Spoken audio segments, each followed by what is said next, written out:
শুনুন, ভাঙড় দক্ষিণবঙ্গের রাজনীতির সবচেয়ে হট আসন। এবারকার নির্বাচনে সবার নজর একটাই জায়গায় এসে থেমে গেছে, ভাঙড়। প্রশ্ন একটাই, কে জিতছে ভাঙড়ে, তৃণমূল না আইএসএফ? সাম্প্রতিক ফাইনাল এক্সিট পোল কিন্তু ইঙ্গিত দিচ্ছে বড় চমকের।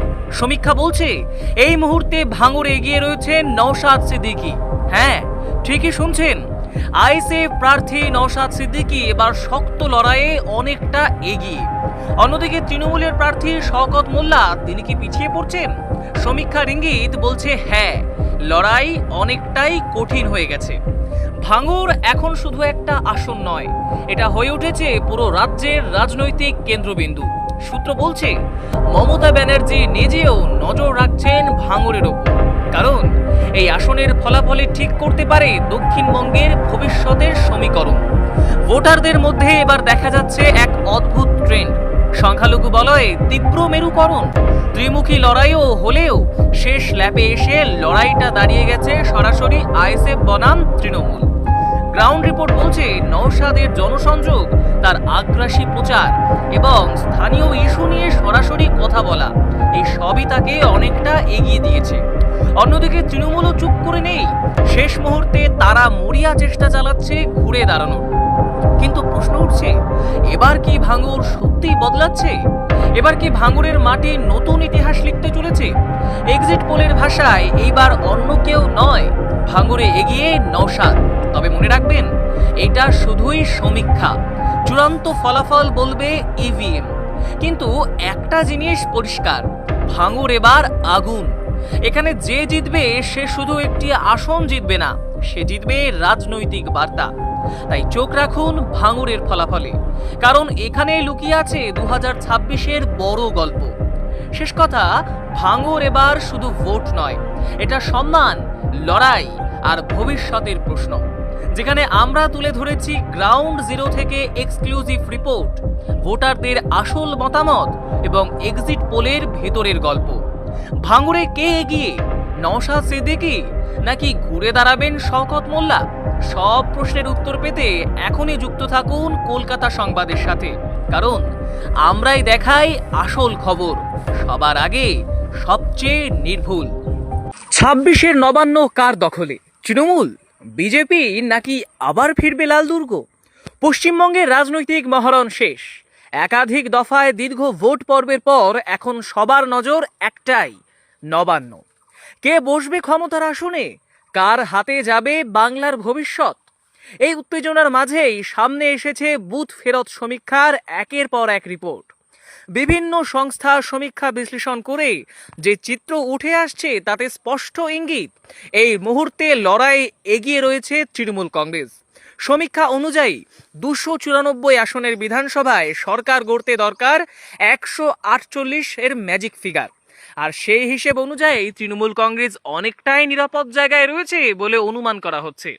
একাধিক বুথ ফেরত সমীক্ষা বলছে তৃণমূল পাবে 185 থেকে 195টি আসন। যদি এই হিসাব মিলে যায়, তাহলে তৃতীয়বারের মতো আরও শক্তভাবে ক্ষমতায় ফিরতে পারে ঘাসফুল শিবির। অন্যদিকে প্রধান বিরোধী দল হিসেবে বিজেপিও এই লড়াইয়ে নিজেদের উপস্থিতি জোরালোভাবে জানিয়েছে। তবে সমীক্ষা অনুযায়ী তারা কিছুটা পিছিয়ে থাকতে পারে। অনুমান করা হচ্ছে বিজেপি পেতে পারে প্রায় 70 থেকে 90টি আসন। যদিও এই সংখ্যা কম হলেও রাজ্যের রাজনীতিতে বিজেপির প্রভাব অটুট থাকছে বলেই মনে করছেন বিশ্লেষকরা। এদিকে কংগ্রেস এবং আইএসএফ জোট কিছু কিছু এলাকায় প্রভাব ফেলতে পারে। সমীক্ষা বলছে তারা মিলিয়ে 10 থেকে 20টি আসনের মধ্যে সীমাবদ্ধ থাকতে পারে। তবে এই আসনগুলো কিছু ক্ষেত্রে নির্ণায়ক ভূমিকা নিতে পারে, বিশেষ করে যদি ফলাফলে অপ্রত্যাশিত কিছু ঘটে।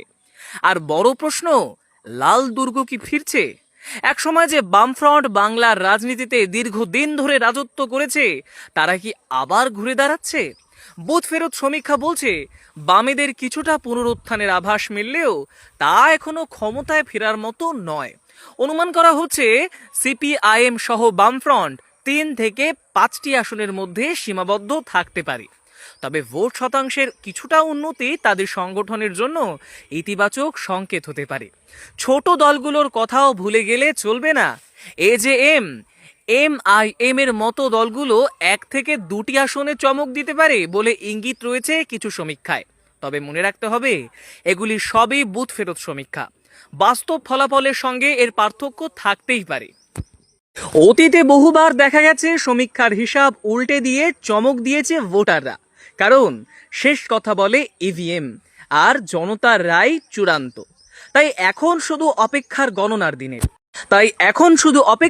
গণনার দিনের। কে উঠবে নবান্নের সিঁড়ি বেয়ে আর কে থাকবে বিরোধীর আসনে, সবকিছুর উত্তর মিলবে খুব শীঘ্রই। ততক্ষণ পর্যন্ত চোখ রাখুন আপডেটে, সঙ্গে থাকুন আর দেখতে থাকুন কলকাতা সংবাদ। 294টার মধ্যে একাধিক প্রার্থী আছে যারা বিজেপি থেকে এসেছে। তারপর এখন কথা তাহলে কি নিয়ে বলছে?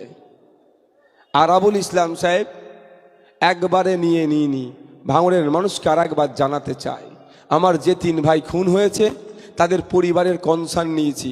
এটা আরাবুল সাহেবকে বলেছিলাম, যদি তারা ক্ষমার নজরে দেখে তারপরেই আলোচনার টেবিলে বসা হবে, তার আগে আমরা বসবো না। আমাদের কর্মীরাই আমাদের সম্পদ, কর্মীর পরিবার যদি ছাড় দেয় আলোচনা হবে।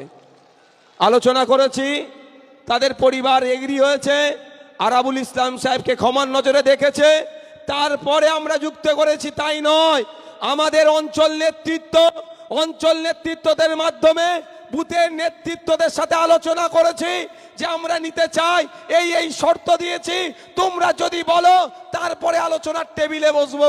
এরা কনসার্ন দিয়েছে বলি তারপরে নিয়েছি। যেই দিন হাকিমুল সাহেব জয়েন্ট করলেন, তৃণমূলের বন্ধুরা কারিমুল, ওহিদুল, আসাদুল্লের জন্য ওদের দরদ উতলে উঠল।